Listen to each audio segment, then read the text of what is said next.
आज हम बात करते हैं आपसे ईरान और इज़राइल के बीच जो युद्ध चल रहा है, उसके मेन रीज़न क्या हैं?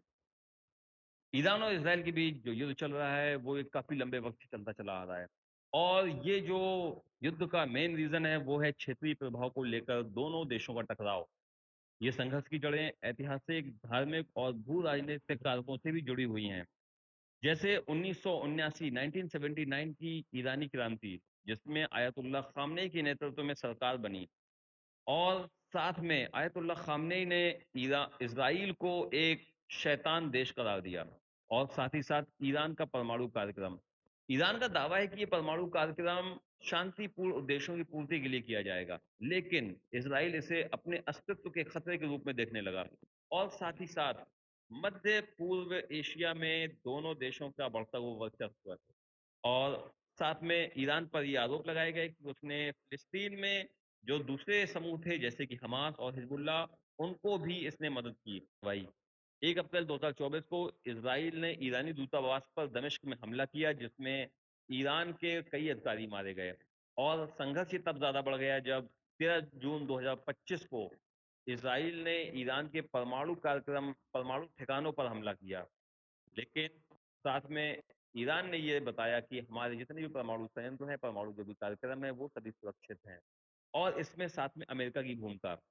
अमेरिका ने इस युद्ध में इनडायरेक्ट एंट्री लेते हुए अपने B two split stealth bomber से ईरान पर हमला किया और उसके 2-3 शहरों पर भी हमला किया। लेकिन ईरान का कहना है कि उसके परमाणु संयंत्र पूरी तरह सुरक्षित हैं।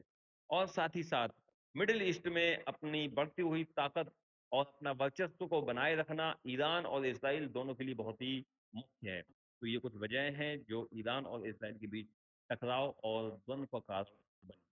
जब ईरान और इसराइल की सैन्य तुलना करते हैं तो एक जटिल किस्म की सैन्य तुलना समझ में आती है, क्योंकि ईरान के पास सैनिक व मिसाइल है, जबकि इसराइल के पास तकनीक व प्रशिक्षण बेहतर है। इसराइल को अमेरिकी समर्थन है, जबकि ईरान के पास रूस व चीन के साथ गठबंधन है, जो कि क्षेत्रीय प्रभाव को बढ़ाता है। जब हम आंकड़ों की बात करते हैं तो देखते हैं कि ईरान के सक्रिय सैनिकों की तादाद 5,80,000, रिजर्व सैनिकों की तादाद 3,50,000 और पैरा मिलिट्री फोर्सेस 2,20,000 है। इसके साथ साथ Islamic revolutionary guard corps IRGC भी एक महत्वपूर्ण शाखा है, जो कि छद्म युद्ध के लिए जानी जाती है। जबकि इसराइल के पास जो भी सैन्य बल है, वो सैनिकों की संख्या 1,70,000 और रिजर्व सैनिक 4,65,000 और पैरामिलिट्री 35,000 मात्र है। और अगर बात करें हम ईरान के पास विमान की, तो ईरान के पास जो विमान है वो 551 है और 4,071 टैंक सोवियत T-72 टैंक हैं इसराइल के पास, जबकि 2,200 टैंक हैं। नौसेना की बात करें तो नौसेना के मामले में ईरान के पास 23 पनडुब्बियां युद्धपोत हैं, जबकि इसराइल के पास जो नौसेना है वो बहुत ही छोटी है। लगभग 3,000 बैलिस्टिक मिसाइल जैसे कि फतेह शहाब, ये ईरान के पास हैं। और साथ में ड्रोन शाहिद 136, ये ईरान के खेमे में है। जबकि इसराइल की रक्षा प्रणाली आयरन डोम और एयर डिफेंस सिस्टम बहुत ही प्रभावी माने जाते थे, लेकिन अभी हमने हाल के ही दिनों में देखा कि ये पूरी तरह से असफल और फेल होते हुए दिखाई दिए हैं। तो अगर हम बात करें दोनों देशों कंपैरिजन की, तो यहाँ पर ईरान की जो सैन्य शक्ति है वो पूरी दुनिया में 12वें नंबर पर है, जबकि इसराइल इस मामले में थोड़ा पीछे नजर आता है। यह युद्ध वैश्विक स्थिरता के लिए भी गंभीर चुनौती बना हुआ है। आने वाले समय में क्या क्या हो सकता है? यदि दोनों देश अपनी आक्रामकता कम नहीं करते हैं तो युद्ध और गहरा हो सकता है। ईरान के पास मिडिल ईस्ट में सबसे बड़ा मिसाइलों का जखीरा है। लगभग 3,000 मिसाइल भंडार ईरान के पास हैं।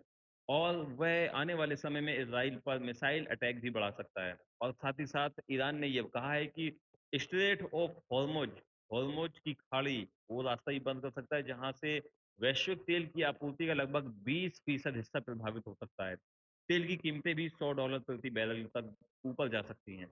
इसराइल दावा कर रहा है कि इसराइल ने ईरान के परमाणु कार्यक्रम को लगभग 2 से 3 साल पीछे धकेल दिया है, जबकि ईरान इस दावे को पूरी तरह से नकार रहा है और खारिज कर रहा है। साथ ही साथ देखना होगा कि अमेरिका, रूस और चीन, इनकी प्रतिक्रियाएं भी इस युद्ध को निर्धारित करेंगी। यह युद्ध क्षेत्रीय और वैश्विक स्तर पर भी फैल सकता है। इस युद्ध के बारे में आपकी क्या प्रतिक्रिया है? आप हमारे कमेंट सेक्शन में कमेंट करके जरूर बताइए। देखते रहिए आप मुस्तफाई पॉडकास्ट, हमारे चैनल को सब्सक्राइब कीजिए और अपने दोस्तों के साथ शेयर कीजिए। बहुत बहुत शुक्रिया।